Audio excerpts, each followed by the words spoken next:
It happened again. I'm sick again. Just thought I should let you know. Enjoy the video.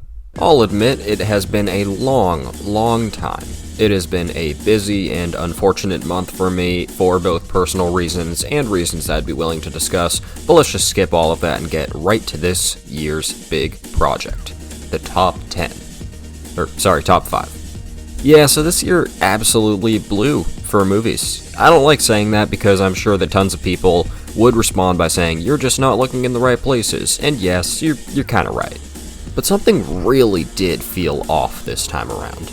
I was still looking in the same places I looked in 2022 and 2023, and in fact, I was probably looking in more since I'm more familiar with the medium than I ever have been.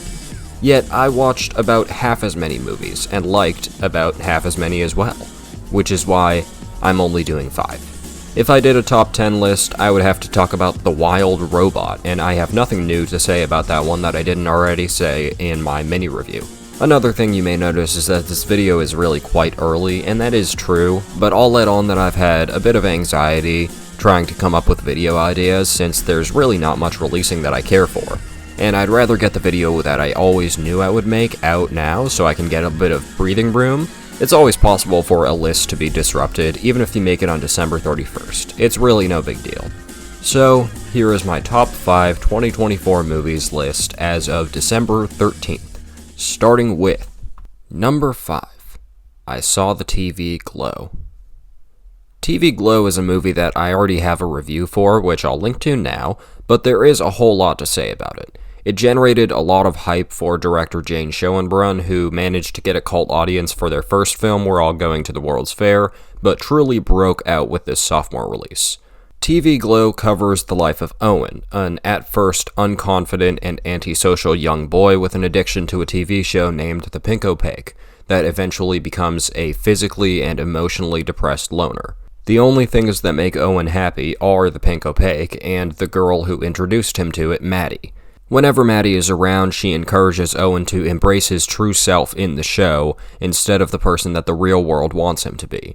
Unfortunately, Owen seems unable to live in fantasy like Maddie, so he never really evolves in the way that she can. This is a clear trans metaphor, pretty much extending past metaphor into the literal interpretation of the story, since we see Owen visualize himself as a woman and wear a dress, but he never manages to make it to that point in his life. The depression that Owen faces doesn't hold back, and Justice Smith shows his obvious respect for this role by putting in a full-body performance, wearing the age on Owen's face so deeply that he seems 30 years older than he actually is, despite only attempting to go for 10. That's not an insult, it's an overachievement. Owen barely even comes close to developing a smile at any point in this movie, his natural frown matched by the desaturated atmosphere. Jane's style has really grown on me to the point where I can actually identify issues I have with this movie based on the strengths of World's Fair, their previous project that I didn't even care for that much on my first watch. In comparison, TV Glow isn't quite so immersive, meaning that the slower pacing can be felt a little more. Though, honestly, I think this is only a problem on repeat watches, whereas on the first watch, that experience can fully wash over you, as if you're being spoken to directly. I can't imagine how much this connects to queer people if it already connects to me. Number 4, Monkey Man. This is the earliest release of the top 5, and another one that I believe to be a true passion project. If you heard about this movie when it was coming out, you'd know that it was starred in by Dev Patel, directed by Dev Patel, co-written by Dev Patel, produced by Dev Patel, and that Dev Patel broke a shit ton of bones while making it. During the first half of this movie, I couldn't fully understand the passion behind it since, though it was clearly inspired by Patel's Indian roots, it seemed to be mostly a revenge story through the lens of an action film, a la John Wick. But in the second half, things become much more epic in stakes and commentary, thrusting its main character Kid into an oppressed culture, a minority group of transgender and intersex people referred to as a Hydra. Instead of focusing on a single man, the film embraces the community aspect, further deepening the pain the audience feels due to the corrupt governmental system. And then it follows through with a third act in which Kid exacts his revenge but doesn't stop there. After killing the man who killed his mother, Kid continues to the very top, attacking and killing Baba Shakti, the guru behind the manipulation of his country. This sequence raises the intensity to levels which seem unbelievable and presents it so cinematically, placing the fight directly in front of the very mural that commemorates kids' bravery. The whole movie is shot beautifully, and each action scene is impressive in its choreography, but the ending is what really convinced me that Dev Patel was going for something different, and something very important that is absolutely worth reviewing. On to the next. Number 3. Kinds of Kindness. Last year, Yorgos Lanthimos released the absolutely huge success that was Poor Things, and I think I'm the only person in the world who likes his follow-up, Kinds of Kindness, more. Don't get me wrong, there are plenty of things that Poor Things does better, most notably the set design, but when it comes to thematic expression, I would personally take Kinds of Kindness as the better of the two. Unquestioning loyalty seems to be the main repeating theme of the three shorts, which consistently leads to the corruption of the main character. But with the formatting and wild writing choices made by Yorgos, it could be anything really. It could be that each short revolves around what is real and what is fake, or it could be quite simply that each short contains the character of RMF. This mysterious purposefulness of the movie makes the performances all the better. In the depraved atmosphere of a Yorgos film, you're likely to find a very similar cast, with Emma Stone, Margaret Qualley, and the ever-wonderful Willem Dafoe returning from Poor Things. All of them, along with the overall star Jesse Plemons, create characters that match the atmosphere perfectly. People that could exist, but are so quirky and unbelievable that they edge on fantasy. And these types of quirks appear all over the movie, not just in the performances. Emily from the last short doesn't have to drive like a maniac in a purple car to show that she's strange, and Daniel from the second short doesn't have to lick the blood of a man to prove that he's losing it. But that happens, just to make you wonder what reality is. In a movie so lengthy that it asks you to restart your brain every 45 minutes for a new story, it could get boring, but everything keeps you on your toes. As soon as you begin to sag back in your chair, some gross-out visual flies on screen, or a dog starts driving a car and you're right back up in your seat.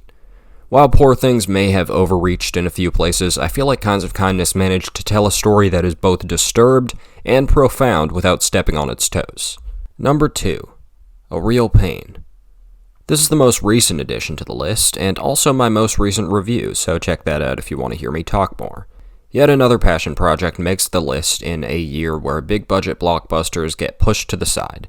This time directed and starred in by Jesse Eisenberg, accompanied by Kieran Culkin, the Culkin brother that always lies while the other one always tells the truth. Wait, there's 3? Wait, there's 4? Wait, there's 5? And that one's just Kieran Culkin again. You can't fucking trick me.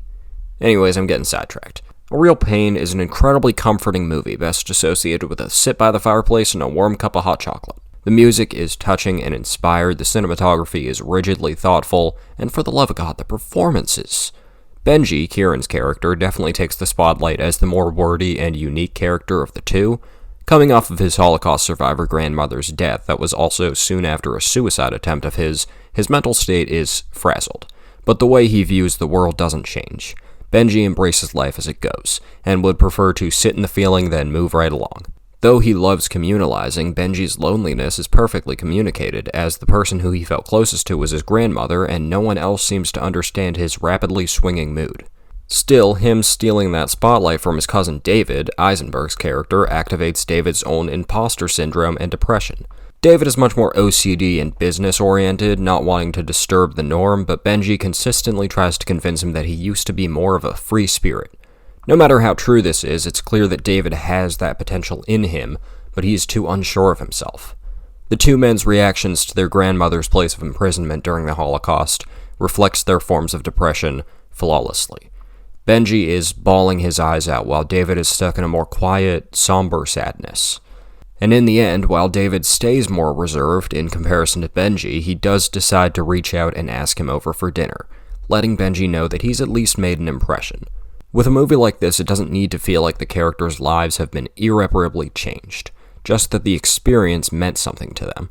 It meant a lot to Benji, it meant a lot to David, it meant a lot to Jesse, and it meant a lot to me. Let's talk about Dune. Number 1, Dune Part 2.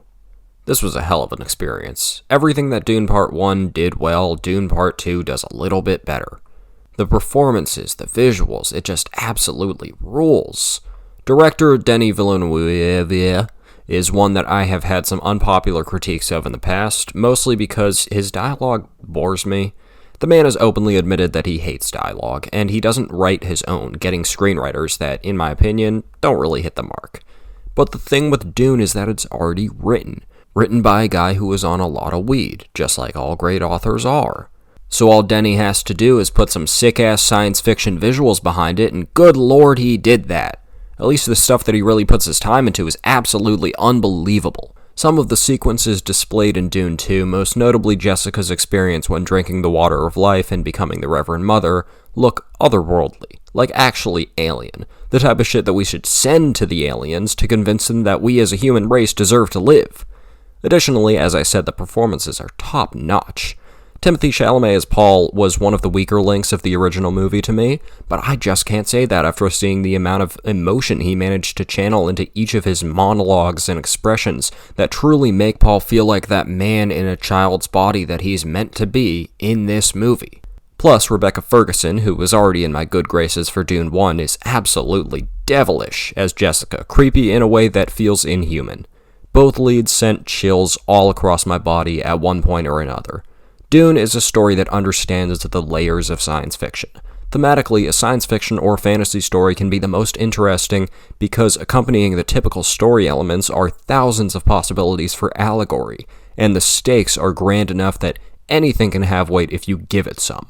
Dune Part 2 perfectly translates the book's themes of family, loyalty, and the greed that comes with power, while visualizing and describing the world in that unexplained yet comfortable way that Frank Herbert originated. Now somebody please tell me if the TV show is any good, because I really don't want to disappoint myself if it sucks. And that's all. All 5 movies. 2024 went so damn fast, man. Not a great year. Not a great year at all. But let's look at the future. 2025 has Wake Up Dead Man, Mickey 17, Mission Impossible 8, Father, Mother, Sister, Brother, I hope, Blade, if you still believe in that shit, and, the Minecraft movie. Yeah. But that's not all. There's TV too. Severance, Andor, Invincible, Daredevil Born Again, which might actually force me back into the MCU, Stranger Things, and a docuseries about Diddy. Who's excited? And that's just what we know now. Remember, after a slump year, everybody starts releasing. The postpones are finally back on the table, and we're eating good in 2025. And Craven too? God damn, that's gonna be a foot wait. Oh, that's this year. Oh, that came out yesterday. Oh, that has a 15% on Rotten Tomatoes. Well, maybe I've got one more video left in me. Bye now.